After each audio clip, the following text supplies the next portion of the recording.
Welcome back to the Jesus Faith podcast.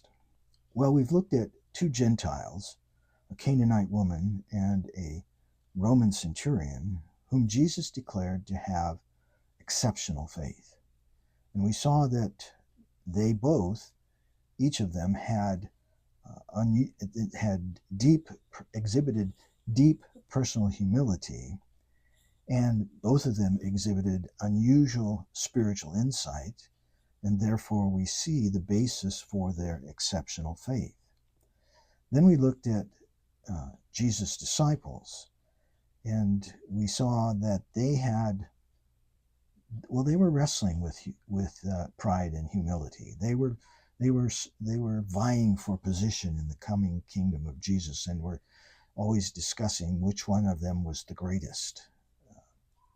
And so their humility was deficient, and they didn't have very much spiritual insight. When Jesus talked to them about what was coming, they didn't understand, and they were afraid to ask. And when he stilled the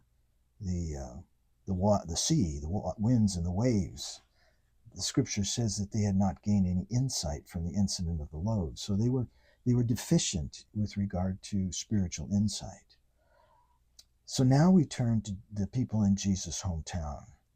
And let me read for you from Mark chapter 6, beginning with verse 1. Jesus came into his hometown, and his disciples followed him.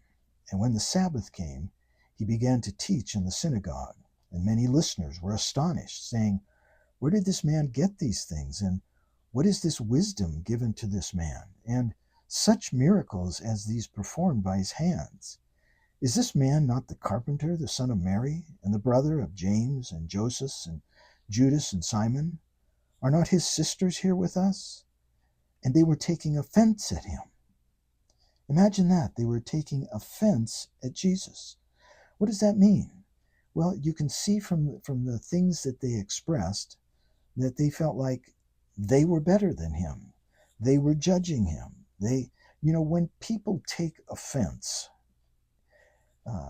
usually they're saying, "You're not doing things the way I think they ought to be done." And they are saying, "You need to serve me, and you need to be interested in me, and you need to have my viewpoint on things." And that's what was happening to the people in Jesus' hometown. They said, "We know this guy. We saw him grow up in our town. We know his brothers and sisters. Who does he think he's trying to come off as? Some kind of rabbi or spiritual authority? He's not that person."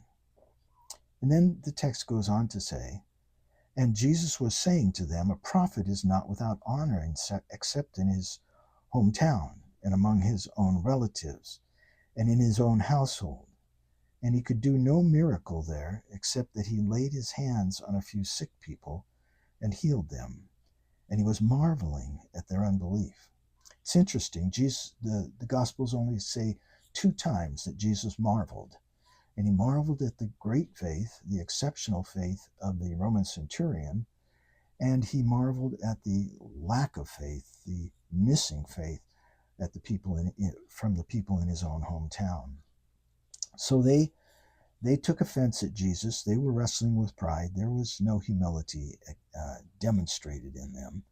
And they were also deficient, lacking in spiritual insight. They didn't know who he was. The Gentile woman, she recognized him as the son of David, the Messiah. But the people in his own town, they didn't recognize him as the Messiah. They had no spiritual insight and therefore no faith.